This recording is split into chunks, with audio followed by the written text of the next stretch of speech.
Today, we will learn the key differences between confidence and arrogance, how tone and body language influence perception, and how to adjust your delivery to ensure you're presenting yourself effectively without overselling or underselling. Confidence is essential in job interviews, but there is a fine line between self-assurance and arrogance. Some candidates undersell themselves and appear hesitant, while others overstate their abilities and seem overconfident. Objectives of the lecture. By the end of this lecture, you will be able to distinguish between confidence and arrogance in interviews, recognize how tone, phrasing, and body language shape perception, identify whether you undersell or oversell yourself, apply techniques to strike the right balance in self-promotion. Confidence versus arrogance. What's the difference? Confidence. Self-assurance based on facts. Confidence is grounded in reality. It means expressing your skills and achievements clearly while remaining open to feedback. Confident candidates speak about their accomplishments factually without exaggeration, use measurable results to support their claims, are open to constructive criticism and discussion. Example of confidence. I led a team that improved workflow efficiency by 20%, reducing project delays and increasing productivity. This statement provides a clear achievement, backed by measurable results without overstatement. Arrogance, overstating your abilities. Arrogance lacks humility and often involves exaggeration or dismissing others' contributions.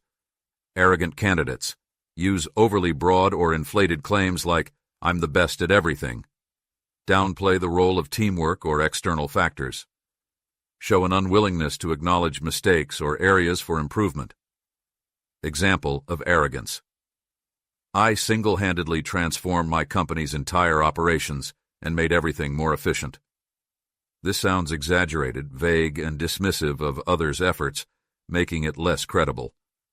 How tone, body language, and phrasing shape perception. Even when your words are appropriate, how you say them affects how they are received. Tone of voice. Your tone should be confident but approachable. Avoid speaking too forcefully, which can sound aggressive, and using upward inflections at the end of statements, which can make you sound uncertain. Practice speaking in a steady, level tone to project authority without sounding overpowering. Body language and eye contact. Your nonverbal cues impact how your words are perceived. Maintain steady eye contact to show engagement. Use open body language. Don't cross your arms or fidget. Avoid excessive hand gestures, which can seem overly dramatic.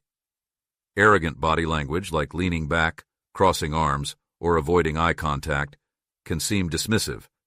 Instead, maintain an upright posture, use controlled gestures, and make direct eye contact to project confidence and engagement. Phrasing matters.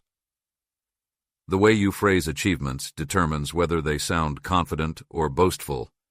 These small adjustments make a big difference in tone and credibility. Here are some examples using phrases for stronger impact. Weak. I'm the best problem solver in any team. Strong. I have a strong track record of solving complex problems efficiently. Example 2. Weak. No one else could have done what I did. Strong. I played a key role in driving results, working closely with my team. Do you undersell or oversell yourself? Many candidates either downplay their strengths, underselling, or inflate their achievements, overselling. Here's how to recognize and correct these tendencies. Signs: you're underselling yourself. Using weak language like, I helped instead of I led or I contributed to. Focusing only on responsibilities instead of results. Not taking credit for your contributions in team projects. Correction. Use strong, fact-based statements that highlight your impact, rather than saying I worked on several projects related to efficiency. Use a balanced approach by saying, I led a project that improved workflow efficiency by 15%, reducing production time. Signs: you're overselling yourself. Making over-the-top claims without evidence. Taking full credit for team achievements without acknowledging others.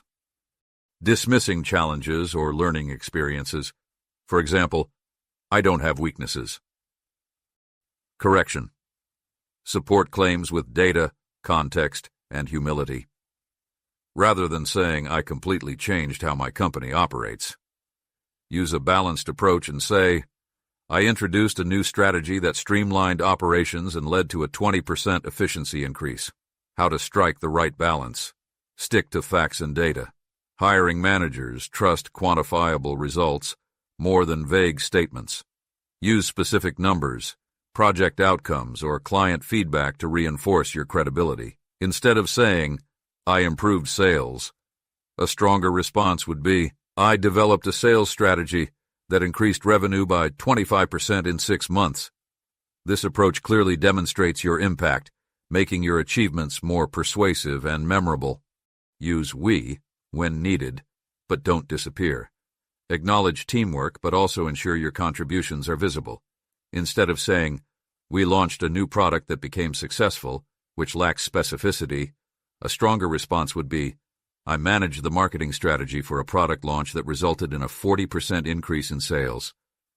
This highlights your direct role in the success while still acknowledging the team effort. Own your strengths with humility. Confidence doesn't mean downplaying your role, and humility doesn't mean hiding your impact.